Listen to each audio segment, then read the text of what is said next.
184.3 is not the only thing which is regulated by the Supreme Court rules. If your Lordship would have the 1980 Supreme Court rules in front of you, there are the different types of jurisdiction which are available to you. Shall we finish with the Act quickly? Or I'll finish with the Act, my Lord. Exercise of original jurisdiction of the Supreme Court.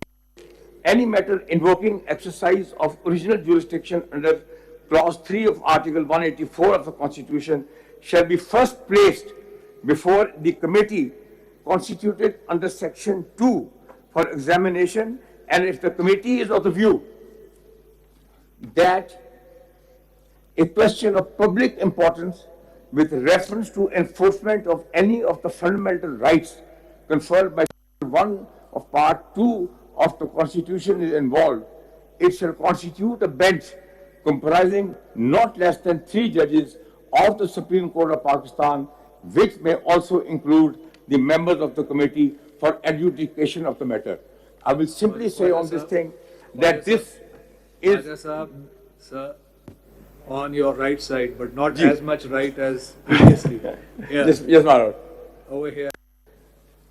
Question, so your associates can note this.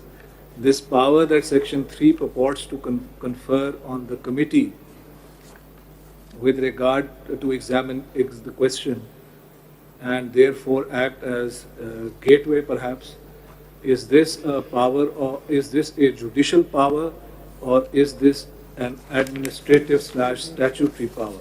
Because 183 is ultimately a judicial power, because then it seems to me that the latter part of this section says it shall constitute a bench. That seems to imply that the power exercised by the committee is not a judicial power but an administrative power. So can Parliament whittle down? This is a question, please note. Yes, it's judicial, and in fact that will be exactly my proposition. Please hear his lordship. Sawal to sun le. Can the Parliament whittle down the judicial power under 184(3) by providing that this committee will act as a gateway and block out in exercise of administrative power anything that the committee feels, 3 judges, not the whole of the Supreme Court, but 3 judges, senior most respectable judges, but in the end just 3 judges, block out any case that they, in exercise of administrative power, they will deprive the Supreme Court from exercising judicial power. So you kindly note the question and you address it at an appropriate. And I will go even further than that, Madam. And also a supplementary question connected to this. Earlier, the Justice solely had this power. So there was a likelihood that the outcome of the cases could also have been influenced by the constitution of the bench. So that eroded the independence of judiciary. If this argument is accepted, then the earlier traditional model would be acceptable to you, that one person can actually control the outcomes of the cases by constitution of benches, and this probably was the mischief that the Parliament wanted to address. If I may add, there is a judgment of this court and the judicial pronouncement on that as to what procedure would be followed by the Chief Justice to invoke jurisdiction of this court under Article 183. And it says where a bench, 3-member bench, 2-member bench, but a bench comes to the conclusion that there is a matter of public importance affecting fundamental rights, they may recommend to the Honorable Chief Justice that a bench be constituted. And the Honorable Chief Justice, after seeing the reasons that the bench has assigned for recommending, he may or may not, but at least he would record reasons why he thinks he disagrees with the recommendations, or thereafter he can proceed, and so there is a judicial pronouncement on that already in place. In fact, Khwaja Sahab, I'm sorry, since may I say, Honorable Chief Justice has said that we can only ask questions and not for you to respond immediately. So let me, with all due respect, ask a supplemental to what the supplemental put to you by my learned brother, colleague Justice Athar Minallah.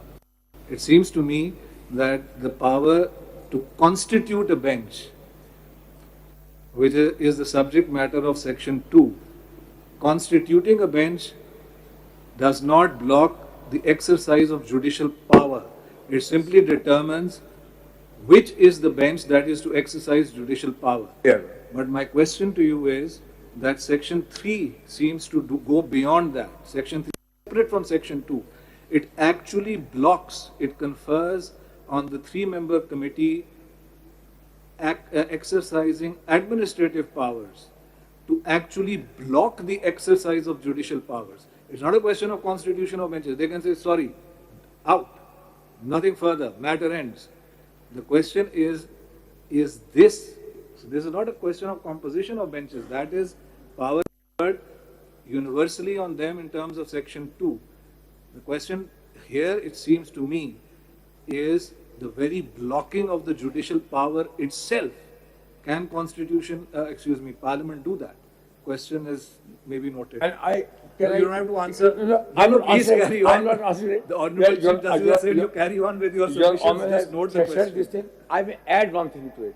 It also deprives me of my right, which they have said that they are passing this thing under Article 10A of the Constitution. Here, if Section 3 is there, I am being condemned. I am not being heard. Who is the that? party is not being heard. Who is when you're using the word I? Who is the I here? Litigant. The litigant. एक second sir, तहम्मुल, the litigant. That leads me to another question. Your petitioners, do they have an interest in the matter, or they've come purely as a matter of public interest? No, I am looking at Section 3. No, I'm not talking that. I'm not asking a question of the petitioners.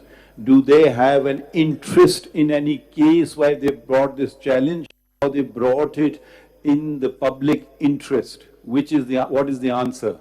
Answer to that is that it's a public interest. You have no personal interest in the matter, you or your client. I have no personal interest. You meaning your client. But let me say this thing. No, I just want to know an answer to that. Myself and Mr. Siddiqui, we are doing this as pro bono. We are doing it because we want to know, I don't know who you're speaking for. Are you speaking for counsel? Are you speaking for petitioners? I am speaking for the petitioner, and I'm saying this thing that we brought this petition in the interest. You got the answer. Now please proceed. I've got the answer. In the interest that the law should take its course. The Constitution must be upheld. And I am also saying that I'm sure with such eliminaries sitting there, the whole object is that first of all, the independence of the judiciary should not be in any manner smeared by any other institution. And secondly, Khwaja Sahab, please. We are not going to platitudes. I will not make a political speech. Khwaja Sahab, I'll refrain from that. Just proceed Khwaja with Sahab. that. Yes, sir. Khwaja Sahab, just a confusion which you can answer later. So what you are saying is that the untrammeled, unaccountable powers of the Chief Justice exclusively to decide constitution of benches, you were satisfied with that, and that fulfilled the conditions of Article 10A. But if it is done by the Chief Justice and two senior judges, you have an objection to that. That's your proposition. I think your Lordship is possibly not... रोजनामा कुदरत की video देखने के लिए अभी YouTube channel पर subscribe करें और bell icon पर भी क्लिक करें।